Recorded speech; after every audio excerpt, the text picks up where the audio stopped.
तर प्रॅक्टिस करताना बहुतेकांचे अनुभव एकसारखेच असतात, ते असणारच आहे.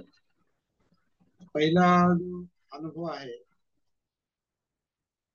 की आपण नैसर्गिक श्वासाच्या आधारे, आनापानच्या आधारे कायशी कनेक्ट होण्याचा प्रयत्न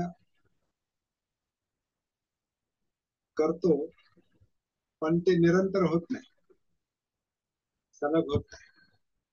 श्वास, नैसर्गिक श्वास कधी सापडतो, कधी सापडत नाही. सापडला तर जास्त वेळ तो तसा राहत नाही.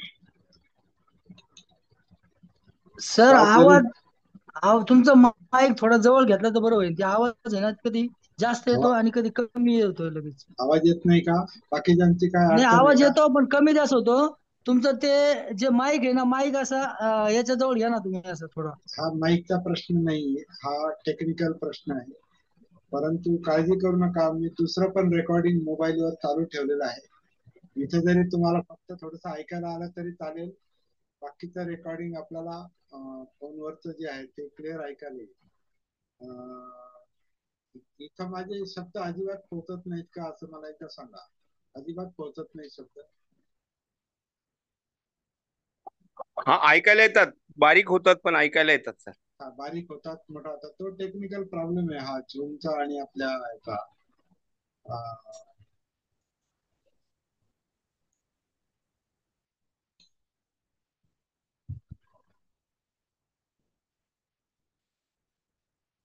आता आवाज येतो का ऐकायला? हा, आता मोठा झाला. हो, व्यवस्थित. आता येतो ऐकायला? हो हो हो, ओके ठीक आहे. ओके. तर बहुतेकांची ही प्रॅक्टिसची अडचण असणारच आहे, हे गृहीतच आहे. ही प्रॅक्टिस अशी चालते. आपण प्रयत्न करतो आपल्यामध्ये उतरण्याचा, कारण आपल्याला मनापर्यंत पोहोचायचं हे आपण 1-2-3 दिवसामध्ये पाहिलेलं आहे. कारण आपला प्रॉब्लेम मनाशी संबंधित आहे. ते सगळे ताण तणाव, यातना, भीती, डिप्रेशन, एकटेपणा, चिंता, अस्थिरता, अस्वस्थता, निराशा, काय असेल ते सगळं मनाशी संबंधित आहे आणि त्याचा परिणाम आपल्या शरीरावर होतो. त्याला आपण दुःख म्हणतो, यातना म्हणतो, आणि त्याची वेगवेगळी रूप आहेत. दुःखांची, यातनांची, आजारांची वेगवेगळी रूप आहेत. मानसिक असो नाही तर शारीरिक आजार असो, हे सगळ्याच मूळ मनात आहे, असं बुद्धांचं म्हणणं आहे. आणि म्हणून आपण मनापर्यंत पोहोचण्याचा प्रयत्न करणार आहोत.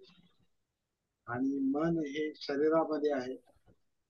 मनाला चालना देणारं चित्त किंवा इमोशन्स किंवा भावना, तृष्णा, इच्छा, आकांक्षा, हे पाहिजे ते नको, असं पाहिजे तसं नको, हे जे द्वंद्व आहे, हे जो संघर्ष आहे, हा या मनामध्ये चाललाय, चित्तामध्ये चाललाय. आणि दोन्ही हे आपल्याला जाणवतं. त्या जाणीवा म्हणजे वेदना आहे, आणि हे सगळं कायेमध्ये आहे. आणि म्हणून हा प्रश्न सोडवायचा असेल तर कायेमध्ये उतरावा लागतो. कायेमध्ये उतरायचं असेल तर श्वासाचा आधार घ्यावा लागतो, आनापानचा आधार घ्यावा लागतो. आनापानचं भान ठेवलं तर आपल्याला कायेचं, वेदनांचं म्हणजे जाणीवांचं, चित्ताचं आणि विचार प्रक्रियेचं म्हणजे मनोधम्माचं भान येणार आहे. एक सोपं सूत्र आपण लक्षात ठेवण्याचा प्रयत्न करू. पण ते शब्द आपल्याला प्रॅक्टिकली फार पुढे नेत नाही. आपल्याला पुढे नेणारी आपली प्रॅक्टिस असते. शब्दामध्ये अडकून आपण शब्दातच अडकतो. शब्दांवरच आपलं ध्यान असतं. मला हे समजलं, ते समजलं, हा समजलं, आता हे असं, हे असं, ते तसं, हे असं आपण सहज बोलतो, पण प्रॅक्टिकली तसं होत नाही. त्याचं उदाहरणार्थ आपण म्हणतो की हा, हे शरीर नैसर्गिकपणे आतून आत श्वास घेतं, पोटामध्ये खोलपर्यंत, किंवा आपला जो छाती आणि पाठीला विभाजित करणारा जो श्वास पटल, हा पडदा आहे, ज्याला आपण डायफ्रॅम म्हणतो, डायफ्रामची हालचाल चालू असते, छाती, पाठ यांचं आकुंचन प्रसरण चालू असतं आणि हे नैसर्गिकपणे चालू असतं. आणि याच्यामधला जो श्वास आहे तो शरीर आपोआप नैसर्गिकपणे घेतं सोडतं. आपल्याला श्वास घेण्याची आणि सोडण्याची आवश्यकता नाही, आपण ते करतच नाही काम. आपल्या जन्मापासून आपलं शरीर नैसर्गिकपणे आनापान करतं आणि हे आपल्याला लक्षात येत नाही, कारण आपल्याला स्वतःचं भान नसतं, जीवनाचं भान नसतं, जगण्याचं भान नसतं. म्हणजेच आपल्याला आनापानचं भान नसतं, कायेचं भान नसतं, जाणीवांचं भान नसतं, इमोशनचं भान नसतं, विचारांचं भान नसतं. आपलं जगणं हे जागृतीहीन जास्त चाललेलं असतं आणि हे आपण मुद्दाम करत नाही. ते मनाचं स्वरूपच असं आहे. आपण काल संदर्भ पाहिला तो की सिग्मंड फ्राइडने जागृत मन आणि अजागृत मन, कॉन्शियस माइंड आणि अनकॉन्शियस माइंड, काही जण त्याला सेमी कॉन्शियस असंही जोडतात वगैरे वगैरे. बऱ्याच लोकांनी आता शास्त्रज्ञांनी संशोधन केलेलं आहे, पण त्यांना मनाचा थांग पत्ता लागला नाही. मनाचा थांग पत्ता त्यांना लागला नाही कारण त्यांचा जो संशोधनाचा बेस आहे तो वर्तन आहे. म्हणून psychology is the science of behaviour असं म्हटलं ते म्हणतात शास्त्रज्ञ. का actually psychology should be the science of mind, पण ते म्हणतात it is the science of behaviour. म्हणजे वर्तनावरून ते मनापर्यंत पोहोचण्याचा प्रयत्न करतात. वर्तनावरून मनाचा अंदाज येऊ शकतो. म्हणजे राग आला म्हणून माणूस रागात बोलला किंवा रागाची कृती केली, मारहाण केली वगैरे वगैरे, अगदी मर्डर केला, कारण त्याच्या मनात राग होता, द्वेष होता, असं सामान्य माणूस म्हणू शकतो, कुणी म्हणू शकतो. परंतु राग काय भानगड आहे, मनातला द्वेष काय भानगड आहे, त्याचा उगम कुठून आहे? वर्तन हा तर परिणाम आहे, परंतु कारण मन आहे, चित्त आहे, मन आहे, आणि ते आपल्याला माहिती नाही, त्याच्याविषयीच अज्ञान आहे, अविद्या आहे. कारण मन हे जागृत नाही, म्हणून मन मनाला ओळखत नाही. म्हणजे आपण मनाला ओळखत नाही असं आपण म्हणतो, परंतु मन स्वतःला ओळखत नाही. तर हे ओळखायचं हेच पहिलं काम आहे. म्हणून बुद्धांनी त्याला असा उपाय सांगितलेला आहे की मनापर्यंत पोहोचायचं असेल तर मन ह्या इमोशन, चित्त, जाणीवा आणि हे सगळं जे ह्या शरीरामध्ये त्याच्यामध्ये उतरा. त्याच्यासाठी आनापानचा आधार घ्या आणि आनापानचं भान ठेवा. आणि भान ठेवा म्हणजे काय, जागृती ठेवा म्हणजे काय, त्याचं स्वरूप काय आहे, श्वासाचं स्वरूप काय आहे, आणि त्याचं एक स्वरूप आहे, एक लक्षण आहे की तो आपोआप चालू आहे. तो मी घेतो मी सोडतो म्हणून चालला नाही, ती अनैच्छिक क्रिया आहे. शरीरातल्या अनेक ज्या अनैच्छिक क्रिया आहेत मॅक्झिमम, त्याच्यावर जीवन चाललेलं आहे. श्वास त्याच्यापैकी एक आहे. आता हे लक्षात येत आहे आपल्या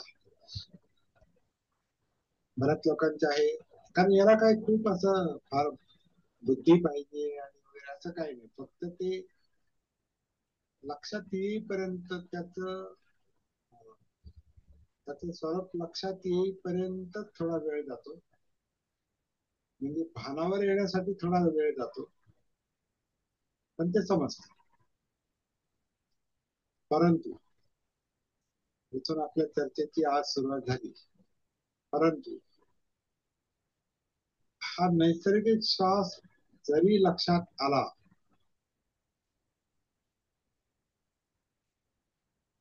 म्हणजे हे लक्षात आलं की आपण श्वास घेत नाही, सोडत नाही, शरीर घेतं, शरीर सोडतं नैसर्गिकपणे. हे जरी आपल्याला लक्षात आलं, प्रॅक्टिकली आपल्याला तसं पाहता येत नाही. आणि पाहायचा प्रयत्न केला तर फार वेळ तिथं मन टिकत नाही.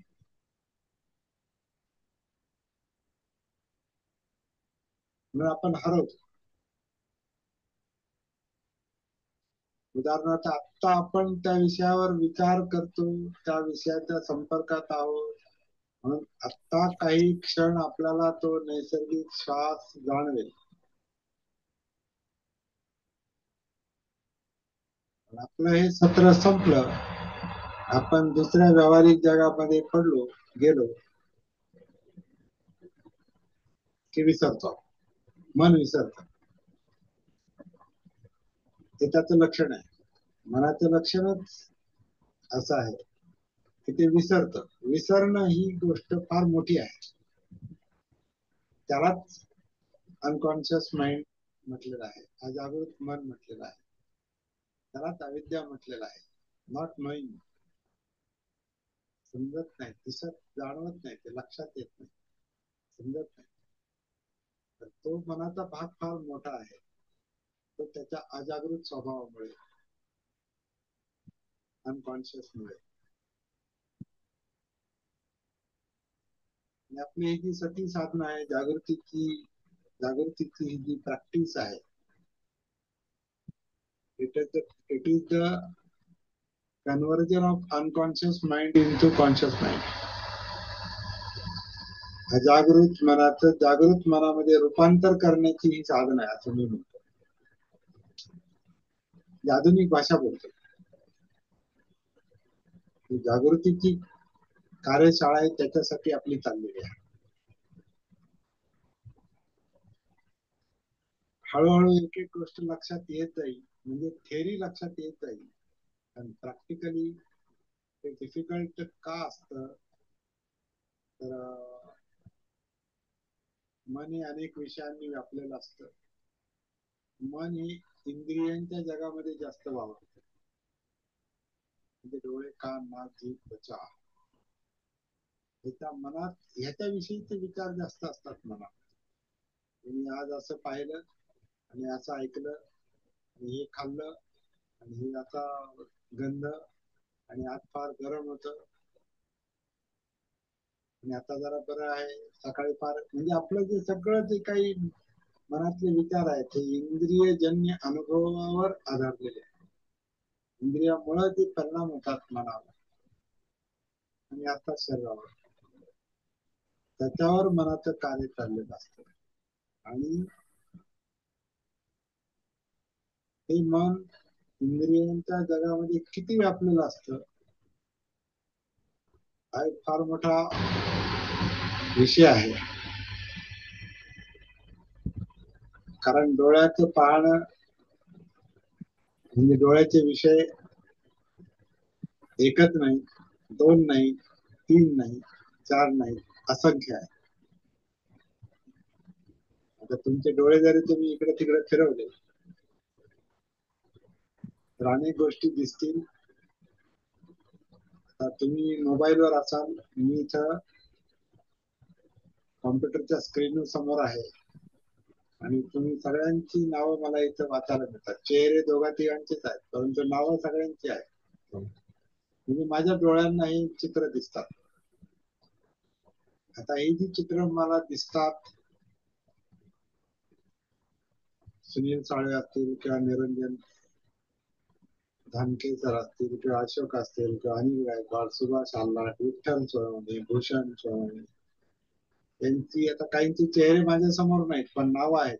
पण ही नावं आणि चेहरे हे दोन्ही माझ्या मनातल्या विचारांचे विषय आहेत.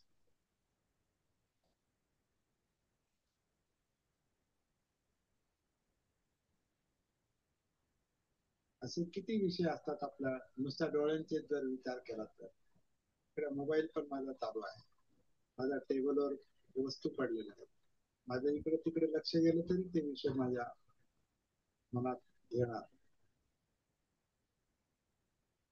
माझा आवाज मी ऐकतो, तुम्ही पण ऐकता, आवाज पण आपला कानाला येतो आणि त्यातून ऐकले जाणारे शब्द हे विचारांचे विषय बनतात.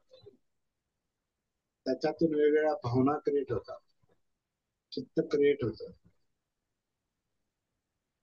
सुखद अनुभव येईल नाही तर दुःखद अनुभव येईल, काय काय चाललंय समजत नाही, लक्षात येत नाही, असं पण वाटू शकतं. हा पण समजतं, थोडं समजतं, थोडं बरं वाटतं, पण बरंच समजत नाही तर त्याचाही परिणाम होतो. हे असं असं असं आपलं चाललेलं असतं. म्हणजे आपलं मन जे असतं ते जास्तीत जास्त इंद्रियांच्या जगामध्ये असतं. पुन्हा मनामध्ये मेमरी आहे, संस्कार, मेमरी. मेमरी म्हणजे भूतकाळ.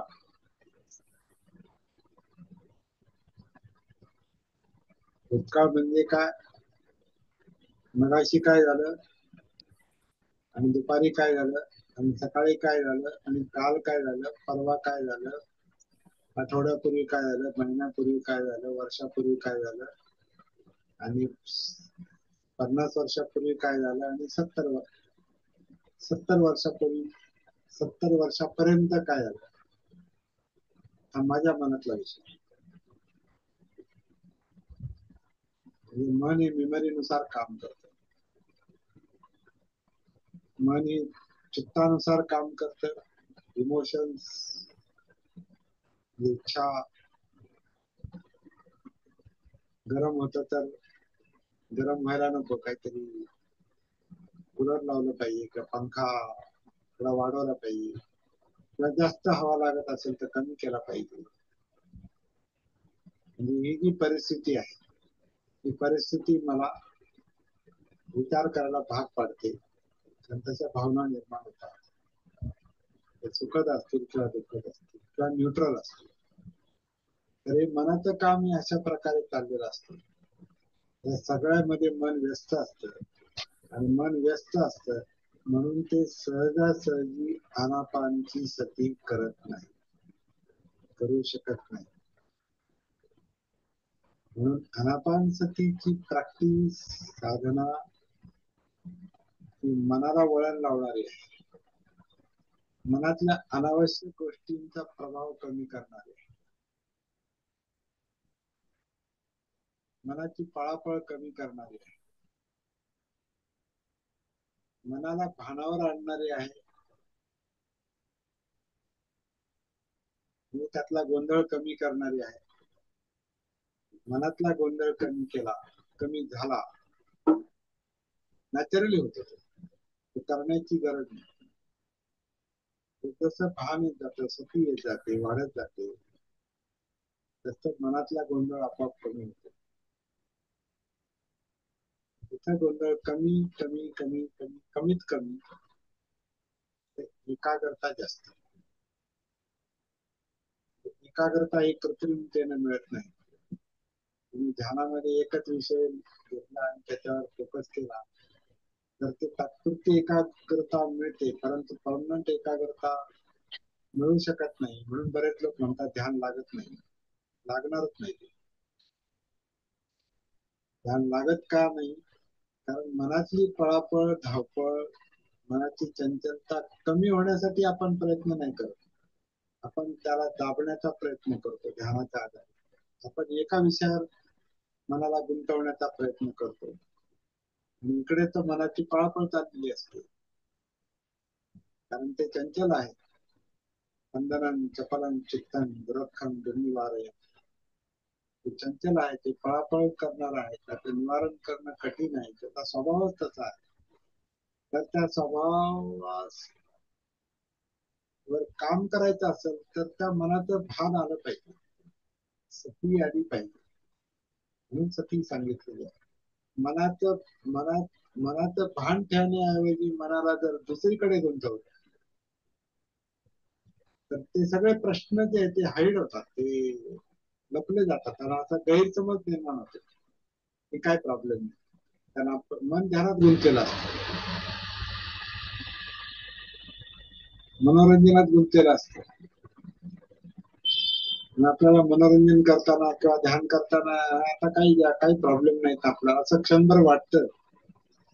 आपण संगीतामध्ये रमलो, ज्यांना संगीताची आवड आहे तर ते गाण्यामध्ये रमले. मला शास्त्रीय संगीताची आवड आहे, पूर्वी खूप होती. तर त्याच्यामध्ये तासनतास दिवसेंदिवस मी रमलेलो आहे. तर मनाची अस्वस्थता, चंचलता संपली नव्हती. जेव्हा मी मनाकडे वळालो तेव्हा मग ते अवलंबित्व आपोआप कमी झालं. कारण मन जेव्हा भानावर येतं, चित्त जेव्हा भानावर येतं, तर नैसर्गिकरित्या त्यातली चंचलता, धावपळ, पळापळी कमी होते, कमी होते, आणखीन कमी होते, आणि नंतर ते थांबते. कधीतरी ती थांबणार. ते सम्यक संबुद्धाला ते साध्य झालं. ते आपल्याला होऊ शकतं. कारण सम्यक संबुद्धामधली जागृती ही आपल्यामध्ये पण बीज रूपात आहे. म्हणून ती बुद्धं शरणं गच्छामि म्हणजे आपल्यातल्या जागृतीला शरण आहे, बाहेर नाही. कारण बाहेर बाहेर बुद्ध कुठे आहे? बुद्धाचं अस्तित्व कुठे आहे? धम्माचं अस्तित्व कुठे आहे? धम्म तर इथंच आहेत. मनोधम्म, चित्तधम्म, वेदना, शरीर, श्वास, यातल्या सगळ्या ऍक्टिव्हिटी, हे सगळे धम्म आहे. आणि पाहणारा कोण आहे? त्याला कोणाला दिसतंय? जागृतीला. आणि बुद्ध म्हणजे जागृती, धम्मा संबुद्ध म्हणजे संपूर्ण जागृती. मग बुद्ध कुठे आहे? इथंच आहे. हे ही पस्तिको, म्हणून म्हटलं हे ही पस्तिको, या आणि पहा. या, जा नाही म्हटलं. कुठेतरी जाण, कुठेतरी बसान, काहीतरी पहा. म्हणजे इथून बाहेर पडतो आपण. आपण आपल्यातून बाहेर पडतो आणि दुसरीकडे जातो. बऱ्याच लोकांना वाटतं नाही नाही, शिबिर केंद्रावर गेलं किंवा तिथं गेलं की मग तिथं ध्यान लागतं. तिथं थोडा वेळ लागणारच आहे. तुम्ही इथून पळून गेले, पलायन केलं, आणि तिथं जाऊन सांगितलेल्या विषयावर मनाला लावलं, फोकस केला, आणि इकडचे व्यावहारिक प्रश्न तुमचे सगळे कमी कमी केलेले आहेत. तुम्ही इथून बाहेर पडला. मग ह्या विषयांचा परिणाम आपल्यावर राहणार नाही. वर्तमानातले विषय सोडले तुम्ही आणि दुसरीकडे गेलात तर या विषयांचा परिणाम आपल्यावर राहणार नाही. विषयाचा परिणाम राहणार नाही, तो जाणवणार नाही. मग आपल्याला वाटतं नाही नाही, काही प्रश्नच नाही, बाकीचे काय होत नाही. फक्त ते आणि ते ध्यान आणि ते विषय आणि ते जमतं थोडं. पण जसं ते शिबिर संपतं किंवा ते इन्स्ट्रक्शन संपतात, मन आपलं मूळ पदावर येतं आणि ते भटकत, भरकटत. मग काय होतं? एवढी काही शांतता किंवा एकाग्रता कमावलेली असते, सगळी भंग पावते. काही दिवस गेले, लोकांना वाटतं आता चला परत गेलं पाहिजे.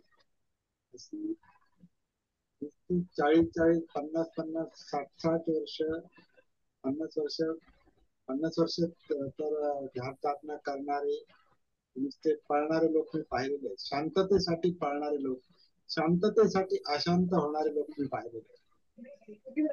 शांततेसाठी पळापळ करणारे लोक मी पाहिलेले आहेत.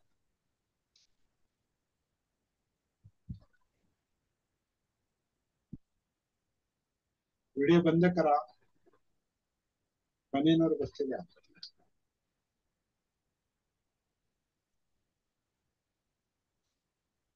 शांततेसाठी अशांत होणारे लोक पाहिलेले आहेत.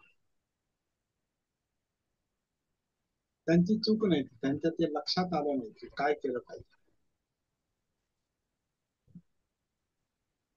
आपण कोणाच्या चुका सांगण्यासाठी आपण प्रयत्न नाही करत. त्या चुका आपण पण केलेल्या आहेत, मी पण केलेल्या आहेत. कालच बोललो मी.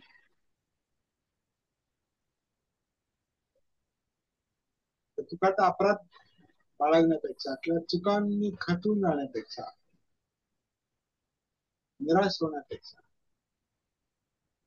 या क्षणापासून सुरुवात करायची, वर्तमानापासून. सती हे वर्तमानातलंच काम आहे.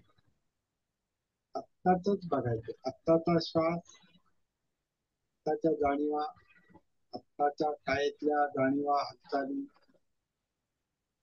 चित्त, विचार आणि वर्तमान परिस्थिती. आत्ता आपण जे काही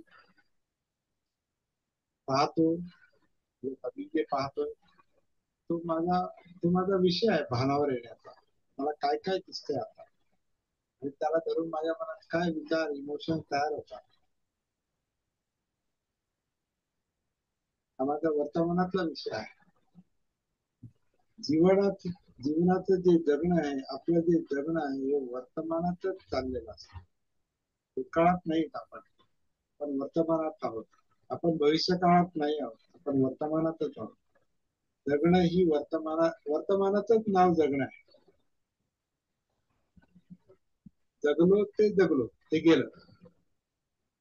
गेला क्षण गेला, तो परत रिपीट होत नाही आणि येणारा क्षण माहिती नाही. त्यामुळे दोन्हीचे अस्तित्व नाही. ऍक्च्युअली मेमरीमुळे भूतकाळ वाटतो, पण तो नाही, तो मेमरीच आहे.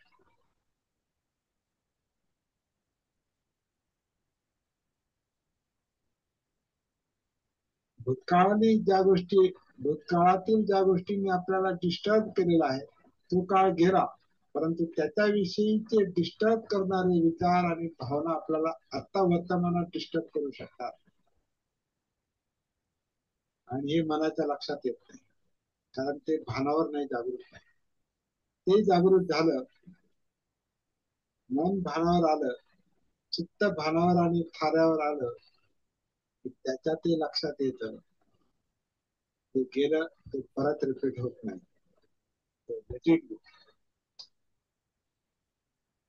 त्याला सोडा, त्याला तृष्णा त्याग म्हटलेला आहे.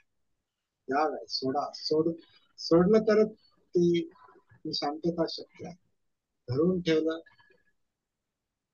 ज्याचं अस्तित्वच नाही ते धरून ठेवतो. भूतकाळाचं अस्तित्वच नाही, तरी भूतकाळातली माणसं, भूतकाळातल्या घटना, भूतकाळातलं जे काय घडलेलं आहे ते घडलेलं आहे, ते मेमरीत असणारच आहे. परंतु त्याचा आपल्या चित्तावर जो परिणाम आहे, त्याच्यातून मुक्ती पाहिजे, त्याच्यातून मोकळं झालं पाहिजे. बाबासाहेबांच्या अस्पृश्यता निवारणाच्या कार्याचं मुख्य गमक मी हेच समजतो, तुम्ही सोडून द्या. मी त्याला धर्मांतर म्हटलं. त्या धर्मांतर म्हणजे याच्यातून त्याच्यात जाणं एवढाच अर्थ नाही. धर्मांतर म्हणजे ती लाईफस्टाईलच सोडा.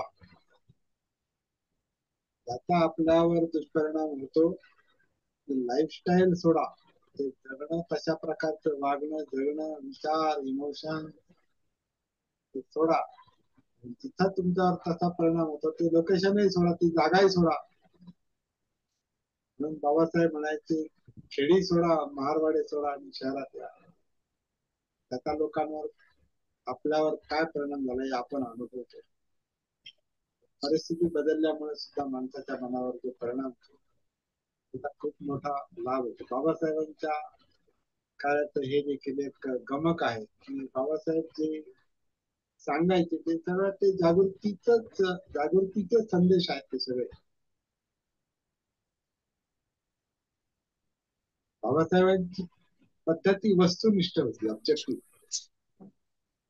आणि बुद्धांची पद्धती वस्तुनिष्ठ पण होती आणि डायरेक्ट होती. डायरेक्ट मनाला भिडायचं कसं हे त्यांनी सांगितलं, अनुभवलं आणि सांगितलं.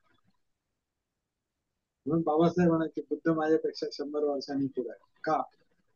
त्याला जे समजलं ते नाही अजून कोणाला समजलं नाही. आता समजेल, परंतु ते बुद्धांनी सांगितलं तेच फॉलो करावं लागेल, त्याच मार्गावर चालावं लागेल. तर आपल्याला काहीतरी जीवनाचं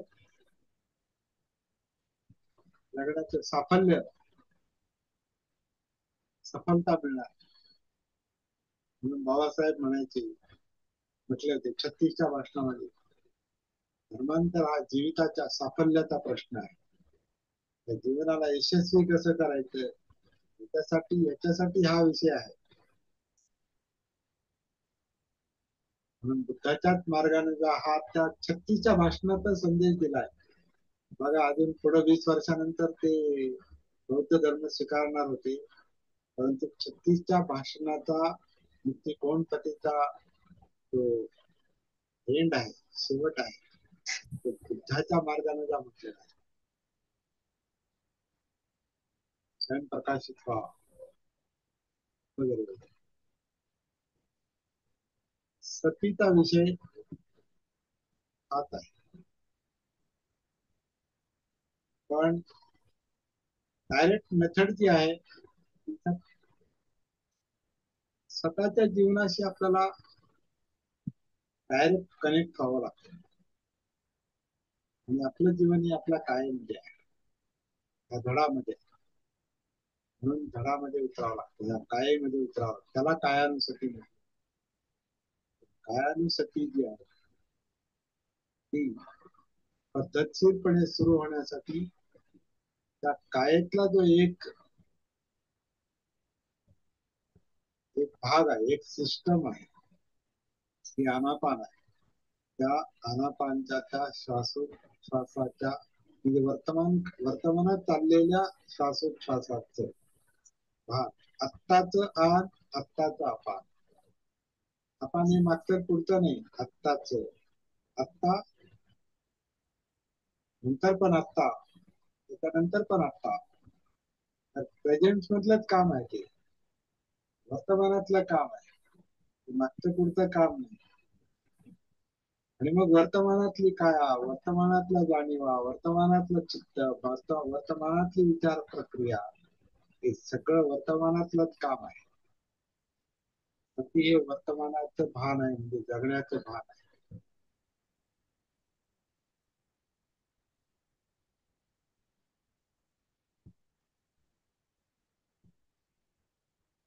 आपला हा सगळा विस्तार जो आहे, शब्दांचा जो काही थोडा पसारा म्हणा त्याला, हा सगळा पसारा आपल्याला स्वतःपर्यंत येण्यासाठीच आहे. आणि इथपर्यंत यावं लागतं. जे मन बाहेर भटकते त्याला इथं आणावं लागतं, मग ते प्रॅक्टिस करणार. आता ही आपली थोडी कार्यावरती कसरत चालते, कारण व्यावहारिक जग आपल्याला सोडता येत नाही, सोडू शकत नाही, आणि सोडायचं पण नाही. आपला संघर्ष कुठे चालतो? मग बाहेरचं जगणं आणि आतला शोध. व्यावहारिक जगणं आणि आंतरिक जगणं. आपलं आंतरिक विश्व आहे ना, आपलं आंतरिक विश्व आणि बाहेरचं विश्व, याच्यामध्ये कसा ताळमेळ बसवायचा, मनातलं जे द्वंद्व आहे ते कसं कमी कमी करायचं, कसं कमी होईल, याच्यासाठी आपली सगळी धडपड चालणार आहे. ती साधन आहे, थोडीशी पेनफुल पण आहे, यत्नदायक आहे. पटकन लगेच काही मिळणार, पण प्रयत्न सोडायचे. समादेह संपादेश, बुद्धांचा अंतिम संदेश. जागृतीपूर्वक जगा, जागृतीपूर्वक वाटचाल करा. जागृती साबूत ठेवायची, म्हणजे प्रयत्न करायचा. तो कसा करायचा आहे ते अनापानसती सुप्त सांगतात. आपण अनापानसती सुप्तचा आपण आधार घेतला नाही, पुढे चालून घेणार आहोत. तर सध्या आपण अनापानसती हाच विषय अजूनही नीटनेटका सुरू झाला नाही, तो तुमच्या पातळीवर सुरू होणार आहे. त्याला म्हणजे असंच करा तसंच करा असं आपण सांगणार नाही, सांगण्याची आवश्यकता नाही. ज्याला त्याला आपला वर्तमानातला श्वास, आत्ताचा श्वास कसा चाललेला आहे याचं भान ठेवायचे, त्याचं नाव आनापानसती आहे. त्याच्यामध्ये काय काय बारकावे दिसू शकतात,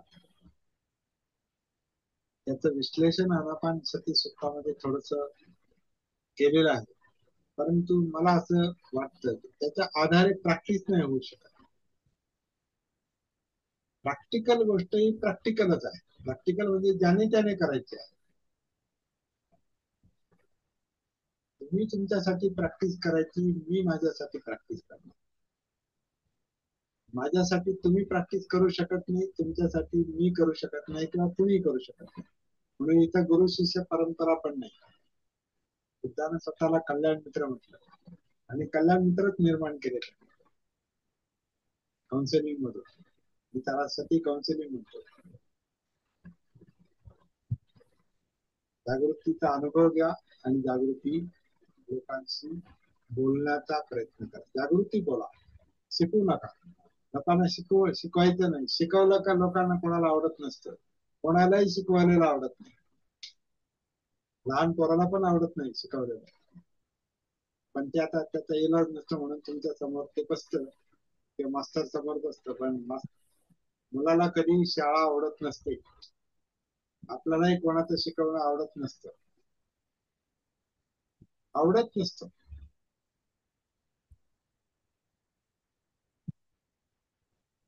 समजा मी आता तुम्हाला म्हटलं आपण आता रात्रभर बसून मी तुमच्याशी बोलणार आहे, शिकवणार आहे तुम्हाला. तुमचं मत म्हणे आता उठा, आता बघा. शिकवायचा मुद्दा नाही हा, जरा आपण शेअर करण्याचा मुद्दा म्हणतो. अनुभवाचा काही भाग आपण इथं फक्त सांगतो. काउन्सिलिंग म्हणता आलं तर त्याला काउन्सिलिंग म्हणा, इंडिव्हिज्युअल किंवा ग्रुप मध्ये म्हणा, काउन्सिलिंगचा भाग आहे हा. समुपदेशनचा अर्थ काय होतो? उपदेश नाही तो. समुपदेश म्हणजे सांगताना तुम्ही त्याच्यामध्ये असता. उपदेश करताना, शिकवताना कधी कधी सांगणारा त्याच्यामध्ये नसतो, त्याच्या समोर दुसरा असतो, समर्थ असतो, म्हणून तो त्याला शिकवतो. समुपदेशन मध्ये दोघंही असतात किंवा दोन्ही फॅक्टर असतात.